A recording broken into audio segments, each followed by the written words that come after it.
Don't ever let somebody tell you you can't do something. Not even me. All right? All right.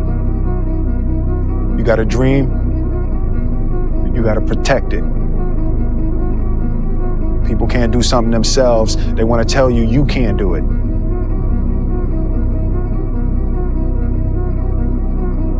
You want something, go get it. Period. You know why this gym's empty right now? It's not because it's hot out, it's summertime, and it's fucking like 90-some degrees in here. No, that's not the reason why. It's because they've already quit mentally. They quit before they got the weather report. The weather report just encouraged them to stay quitted. People want to know how I'm always motivated. It's the unseen work. What you just said is a true statement. Those are false dopamine hits that people are giving you, man. There's no belief in that.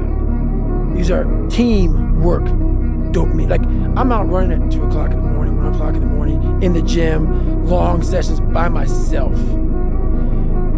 That's real. How I'm able to just extract dopamine, the good dopamine whenever I want. Man, I've trained 99% of my life alone. No one pat me on the back. I did all of the work alone. The sign of success is the hate that you get along the way. And what you can't do is bend the knee to their hate and fit back into the conformity because it's comfortable and it's warm. Because, like in the Matrix, I was angry. I was mad. I was angry. I worked so hard for us to get to the playoffs and to have a chance to win another championship, and then this happened. So I had a lot of anger. And then from the anger, then I was sad. And then you start feeling bad for yourself. And then you say, all right, okay, I'm done being a baby. Okay, what am I gonna do now? Because I can't sit here and give up. That's not an option. So now what? I fought for it because no one gave it to me, because it was just me alone in the gym, me alone in the mirror, me alone in my head. No one did it for me. I worked for it, and I'm never gonna let someone else take that from me. I don't care if you're D-Trend, what a loser that he wants to pull others down because he's unsure of his own self. Because I worked hard for what I have, that he wants to try to pull me down, or anyone else that's natural, and belittle them. My content was always made to encourage and to advise and to help. It was never for myself. It was never just to put myself out there and be famous. I never cared for that. All I care about is fitness. All I care about is being a better man. And you guys just don't understand that. Well, look at you. You're gonna have titties? You're gonna have fucking diabetes? You're gonna die of cancer? You're gonna have anxiety and depression because you're such a piece of shit, that you degenerate motherfucker, right? How dare anybody talk shit on someone who's trying to level up in their life, in their marriage, as a father, in their personal income, in their health, in their mindset? How dare they? That society has gotten to a place that when you try and better yourself, that they will fucking throw shade on you. I believe that you have the right to throw shade right back. I'd say one of the strongest mental frames that has gotten me through my hardest times is thinking this will be the story that I will one day tell. And that means the harder it is, the bigger the dragon, the more epic the story, and by consequence, the more epic the hero. And if you think about the difference between winners and losers, winners define themselves by what they made happen, and losers define themselves by what happened to them. And the difficult part of the lonely chapter is that the Rocky cutscene lasts 90 seconds in the movie and lasts 5 years in reality. I felt like walking up a mountain. Why? Because the higher I walk the mountain, the more I can speak out and the whole valley is gonna hear it. That's why, in a way, it makes sense to be on top of the hill. Because from there, if you shout, the complete valley is gonna hear it. At the same time, the higher you climb the mountain, the more difficult it becomes to breathe. So there's something which goes hand in hand there. You want to reach more people, okay, but at the same time, it's gonna become more difficult. I had the idea, you want to reach more people. Somehow it's gonna be easier for you because maybe people are somehow gonna help you up on the way. I don't know what type of, but it's not like this. It's hard when you're young to wake up in the off season at 6 a.m. to go train and work out, knowing that all your friends are sleeping in and eating pancakes. It's hard when you're on your way to practice, way down with all your gear, and it's 90 degrees out and all the other kids are at the pool or at the beach, and your body is already completely exhausted from workouts in 2-a-days. It's hard to throw, catch, block, and tackle, and hit kids when they're way bigger and way more developed than you, only to go home that night bruised and battered and strained, but knowing you have to show up again the next day for just the chance to try again. You know, disappointment to me, to win, you gotta lose. To be successful, you gotta have something that's not successful. To be happy, you gotta have disappointment. So I think all of those things have evolved and happened to make me who I am and understand the benefits and the privileges I have for being who I am, you know, and not to wear it on my sleeve, be very humble about it. That's one thing my parents taught me very well is, you know, don't wear your reputation, don't wear your accolades, don't wear your, you know, your personality on your sleeve. Let it happen, let it be you. It is who you are. Don't hide from it, but don't wear it and rub it in people's face. I know what I did. So whenever times get bad for me, people, all this, who's gonna carry the boats and luck? That's real. I hate that people know me for that guy, because that guy is not every fucking day. Like when they see me, they want that energy. That's not me every day. I can extract it immediately when I need to, because when you train alone, and I lived alone for so many years in this misery, and you're able to get out of it by yourself, I can take myself to such a level of real passion. When Trinity opens the door, when Neo's about to go take the red pill and he wants to get out of the car, she says, Neo, you've been down that road and you know exactly where it leads. And I know that's not where you want to be. And then he closes the door. Like right now, this moment that you're going through is Trinity opening the door and being like, you could go back, but then you'd have to remember exactly what the reason was that you decided not to go out to begin with, just because you listen to this podcast and you consume this content, you're like, I can fucking do more than this. Like, because you are starting to live in some of that hell where you look in the mirror and you're like, I can do more. And you start to see the person that you could be. And you're like, this does start to feel like hell. People quit, guys, because their focus is off. Mental focus is off. Meaning they've started a journey, right? And all they focus on is how far they have to still go, instead of looking at how far they've already come. If you look at how far you gotta go, it's like, oh my God, another mile? Then you look back, it's like, I've already gone 18 miles? Another mile, no problem. But if you never focus on the past and realize all those things that you've overcome to get where you are, but this is ahead always seems like a forever journey. The reason most people live a life that's average, that's pathetic, that's mediocre and boring is because you begin to compromise the things that you value, or at least you say you value, right? Think about this. Like, would you ever allow your kids, when they say like, I want to be a firefighter, a police officer, I want to be an astronaut, I want to be whatever, would you ever say like, no, you shouldn't, you should just settle down for a nice little office job that just gets you by? You wouldn't. If they say they want to be the next Elon Musk and create a rocket that takes people to Mars, you would encourage that, you would inspire that, you would motivate that in them. Yet you begin to compromise the goals and dreams that you have. You begin to negotiate them away, and I often wonder to myself why you would do this. You only get one run at life, you know. There is no like second run. There is no trial run. If you think this is a trial run, my second time around, I'm really gonna go all in, you're not. You're not. This is it. And so if you are here and you've got goals and dreams, why would you ever compromise? You have to make that start. You have to separate yourself from the pack. You have to be willing to spend time with yourself. You have to be willing to start cutting things out of your nutritional program, eat healthy, you know, get enough rest, get enough sleep. All of these things come into play of finding your purpose. And it's almost sacrificing. You have to sacrifice.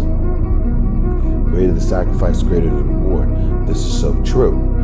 And when you do these things, you'll start seeing that, okay, well, I used to do this. And when you go out and you don't do it anymore, it's very, very clear that you've made the right decision, because your friends will still be doing that. And you'll find yourself that you don't fit in with that crowd anymore. You just don't fit in. I want them to know, like, I'm here and I want you to go get the stuff and do your thing. And so I imagine that they're doing that for me, and I turn my phones off. And there's some anxiety in doing that. I'll put it in the car sometimes, because it's not that I need to neurotically check the phone because I don't feel safe if I don't hear from them. Like, I love these people, and I don't want them to feel as if I'm not available. That's really how it is for me.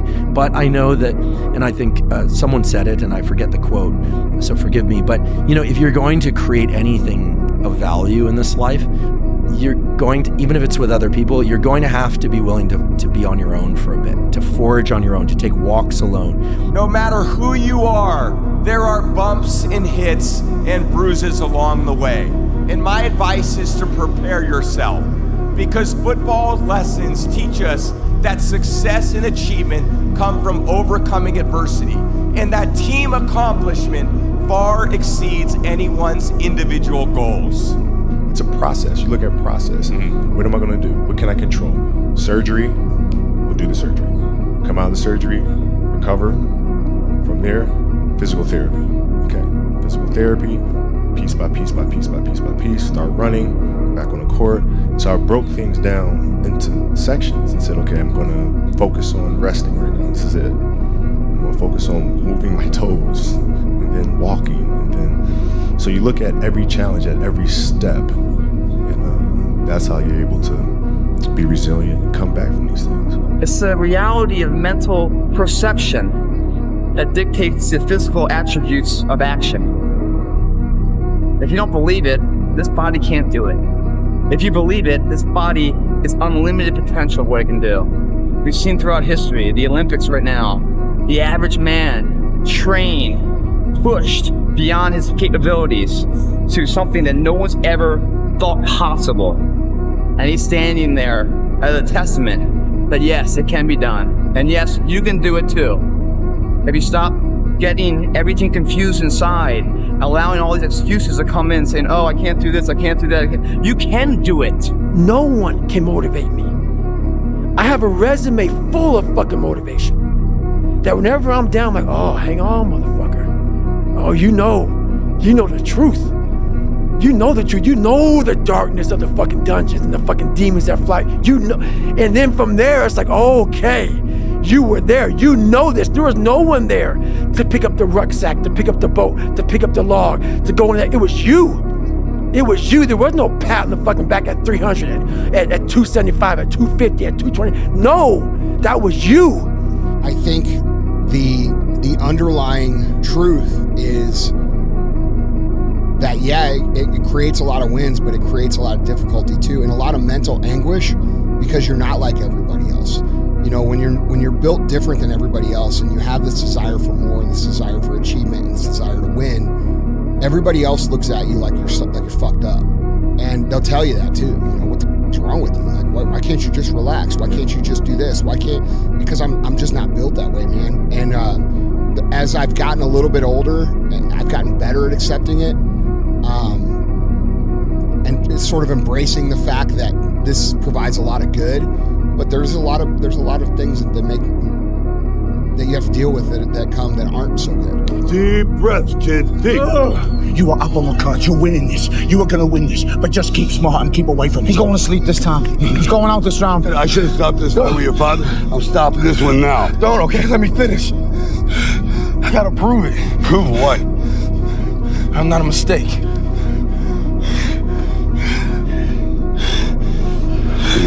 I never got a chance to thank Apollo for helping me out after Mickey died. But it's nothing compared to what you've done. You taught me how to fight again, and I'm gonna go home and I'm gonna fight this thing. But if I fight, I want you to fight too. I want you to go across this ring and knock that son of a bitch down. Can you do it? Say it. I'm going to knock that son of a bitch down. I know you are. You know why? Because you're a Creed, and I love you, kid. Go on. When you're on your way up, everyone roots for you because you remind them of their dreams. When you're at the top, everyone tears you down because you remind them that they gave up on them. But I'm telling you right now, guys, it is going to be more difficult than you think, because people are going to throw shade, people are going to talk shit. Your limiting beliefs are going to try and talk shit on you.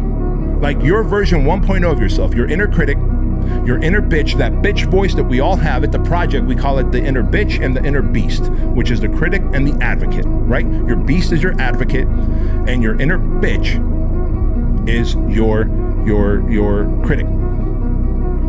Your 1.0 version is going to try and negotiate with your 2.0 version and say, no, don't evolve, don't grow, don't change,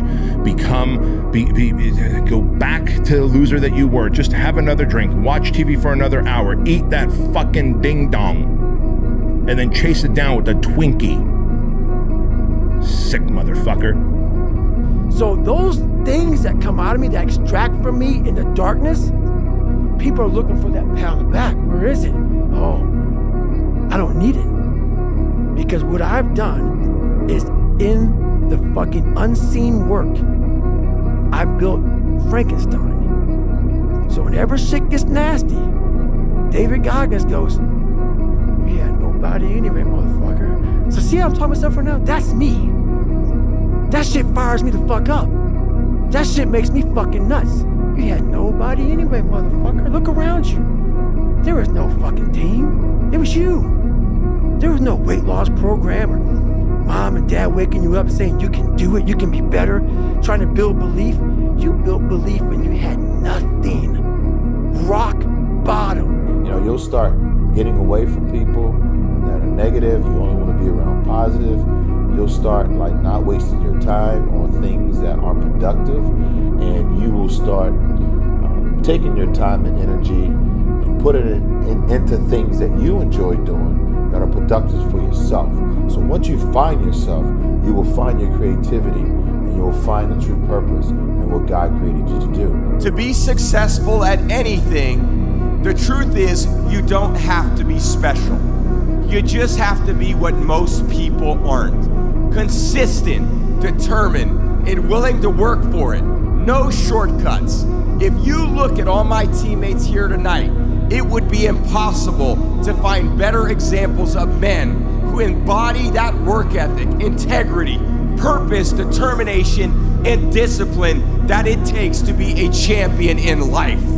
There is a period in everybody's journey where they are so different because they've started to do new things that they no longer fit in with their old set of friends. But they're not sufficiently developed that they've gained their new set of friends. And they're unsure.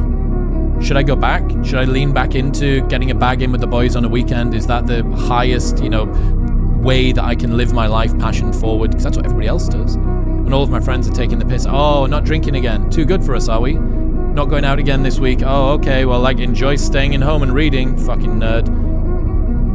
So you're going to feel the pain of being ostracized from the group of friends that you used to have. But you're stuck in this messy middle where you haven't yet worked out who you are on the other side of this. And that lonely chapter that's in the middle is something that I would say almost nobody that I've ever met who has gone from a place where they are to a place where they want to be hasn't gone through. I realize you go higher, you go even more alone. Why? Because nobody is willing anymore to invest their energy in going higher. Because it's becoming more difficult. They say, oh, it's already okay here. Why you still want to move up there? The air is getting thinner over there. It's getting more hard to breathe. It's getting more dangerous, whatever. So that means along this way, the higher you want to go, the more likely you're gonna walk alone. This is the next thing. And then I think back also in one sentence I always remember again. Along the way to mastery, you walk the way alone. The thing that I remember the most about my father, and I had him for 32 years, and I never look at it from a negative sense. Obviously, he was murdered, and rarely do I get the chance to talk about him, but the thing that I do remember all the time, I think about him practically every day, is for a person like myself who live in this spotlight and is so critical, from people all the time in terms of what I do, what I say, where I go. The thing he's always said, take a pause before you make a decision and say, what if? And the purpose for saying what if is that whatever decision you make, always either going to have consequences. When you begin to change and you begin to evolve and you become the better version of yourself, what they do is they begin to project their insecurities on you. All these motherfuckers who said that they were your friends, that they're your homies, that they're your buds, they're your coworkers, happy hour, this and that. The moment you're like, sorry guys, I'm not doing happy hour. In fact, I'm gonna leave work and go and work out. They're gonna start talking shit. Oh, look at you all healthy. Look at you. You're gonna have abs. Is that what you're gonna do? You're gonna have abs? Guess what? People think there's magic to it. There's not magic to it, dude. If you win the day, if you win one single day, if you can win one single day, you have exactly the amount of magic needed to achieve anything that you want. And I believe that every single person can win a day. And all I did was figure out a system to where I could track my days and see how much I was winning. You look at the finite details and you try to compare yourself to me, but you don't have the same story as I do. So don't ever do that. I would rather you leave me alone. I would rather never have this platform and continue to push forward and be a better man. But I want to inspire people because I came from nothing. So don't ever disrespect me. You don't know me. I think the greatest fear that we face is ourselves. Actually, I think it's not anything that's external or anything that's superficial. I think the greatest fear you face is yourself, because we all have dreams, and it's very scary sometimes to accept the dream that you have. And it's scarier still to say, okay, I want that. It's scary because you're afraid that if you put your heart and soul into it and you fail, then how are you going to feel about yourself? Right? So being fearless means putting yourself out there and going for it, no matter what. Go for it, not for anybody else, but for yourself. As times get hard for me, the truth comes out. And my truth is powerful as fuck. It's real. It's tangible. I feel it. It comes out of my brain as I speak about it. I'm reliving every single dark moment of my life to be here. So that is what people don't get. That is what motivates David Goggins, is the unseen work. But everybody needs that pat on the back. They need that training partner. They need that accountability coach. I don't need that shit. And neither do they. But it's what we've trained ourselves to believe that we need. So I'm here to tell you that it will take longer. It will be more difficult. It will require more effort on your part. But you know what I can tell you about that? When you do the hard things, you will have a happy and easy life. But if you constantly choose to take the path of easy and negotiate and compromise, you will have a hard life that ends with regret. So I'm here to tell you that if you live a no compromise life, if you become unreasonable in your expectations, find a group of fighter jets to belong to and no more fucking crop dusters, you will become the 2.0 that you deserve to become and that your family deserves to have as a leader. I want to say, Salamat sa Dios. Thank God. Gracias a Dios. Alhamdulillah. God gave me everything. This would not have been possible without the Spirit. I want to go ahead and give a message to the children. Believe in yourself. Don't fear failure. Dream big. Work hard. Stay positive. Enjoy the journey.